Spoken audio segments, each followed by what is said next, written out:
Hello friends, this video on human health and diseases part 4 is brought to you by examfear.com. No more fear from exam. So now when we talk about infectious diseases, that is the diseases which spread from one person to another.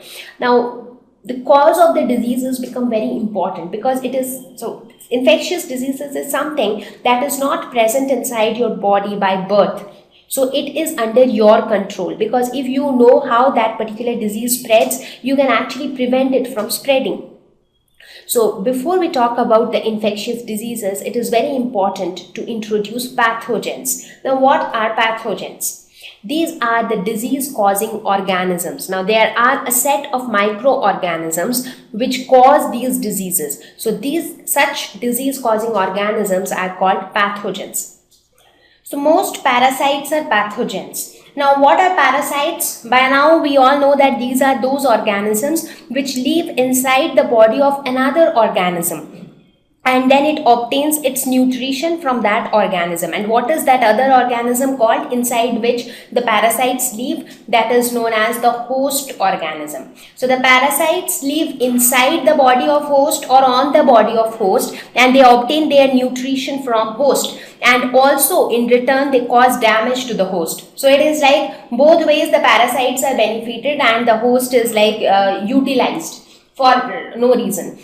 So you might take the example of, let us suppose that you ate something, some food item which was contaminated with some microorganism, which is a pathogen or which is a parasite that can cause disease. So now this organism gets inside your body, and then it lives inside your body for quite some time. It derives nutrition from your body, and at the end of that it causes some disease inside your body. So what is that? That organism is the parasite and your body acts as the host. So most of the parasites are pathogens, that is, they are capable of causing disease in the host body. So there are many different ways by which these organisms enter inside the human body.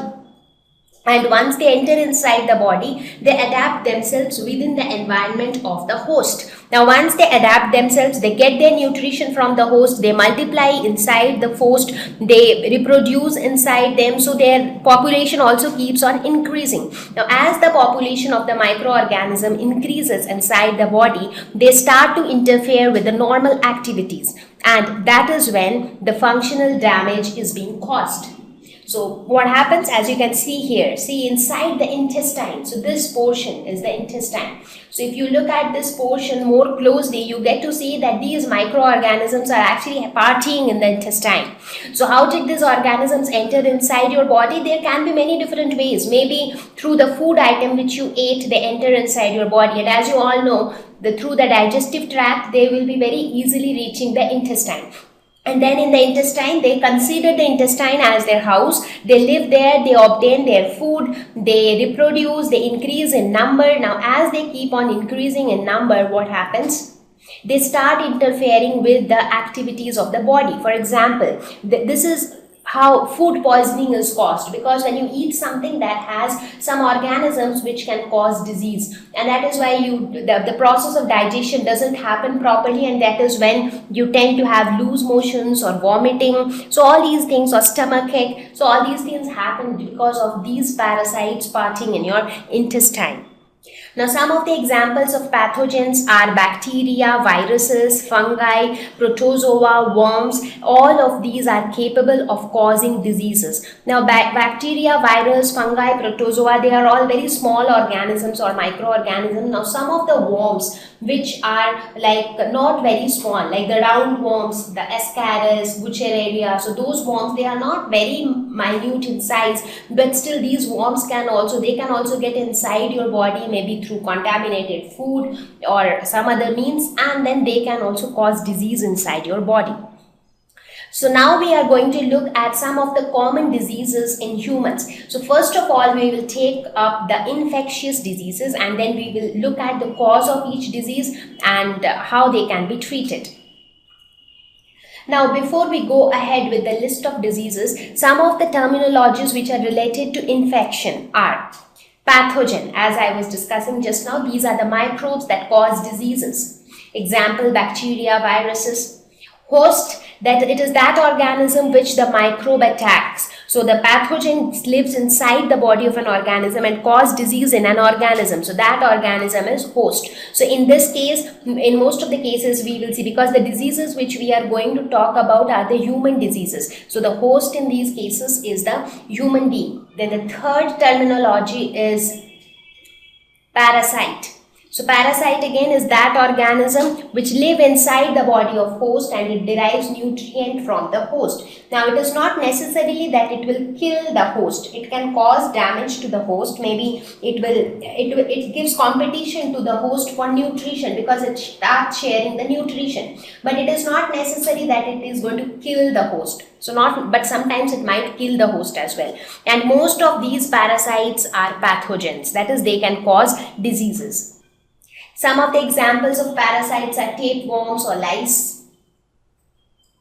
Vector. What is vector? So you would have heard about scalar and vector in your physics, but here vector means something else. It is nothing but the transmitting agent. Now we are going to talk about the infectious diseases which spread from one person to another. So how in some of the diseases it is seen that there are certain organisms which help to transmit the parasites from one person to another person. So these kind of organisms are called vectors. So they introduce parasites into the host body. So how the parasites enter inside the body of human being. For example, how bacteria enter inside human beings. So some of the bacteria or viruses might enter through contaminated food which we eat, or through the contaminated water which we drink, or the contaminated air which we inhale. Now, is there any other way by which any organism can get inside our body? The fourth way is through vector. That is, there are some other organisms, for example, mosquitoes or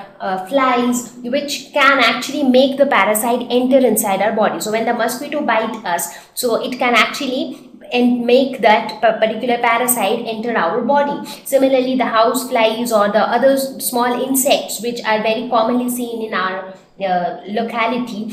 So those insects might come and they might contaminate the food which we are about to eat. So these kind of organisms which act as transmitting agents by introducing the parasites into the host body, they are called vectors. An example is a mosquito. You all know that malaria is a disease which is caused by the bite of mosquito. So mosquito there acts as the transmitting agent. While biting a person, it introduces the parasite inside the body of the person, and then the parasite cause the disease called malaria. So these are some of the terminologies which we will be using very often now. Now some of the common diseases, rather infectious diseases which we are going to talk about now are typhoid, pneumonia, common cold, malaria, amoebiasis, ascariasis, elephantiasis, and ringworm. So these are the list of diseases and they are all infectious diseases, and we here in this section of the lesson we are going to talk about the cause of each of these diseases, the way they are transmitted, that is their mode of transmission, and their symptoms and treatment. So these are the few things which we will talk about in each of these diseases. So thank you. Please visit examfear.com for an easy 4-step learning process absolutely free of cost. Watch video lessons, ask questions, refer notes, and take an online test. Thank you once again.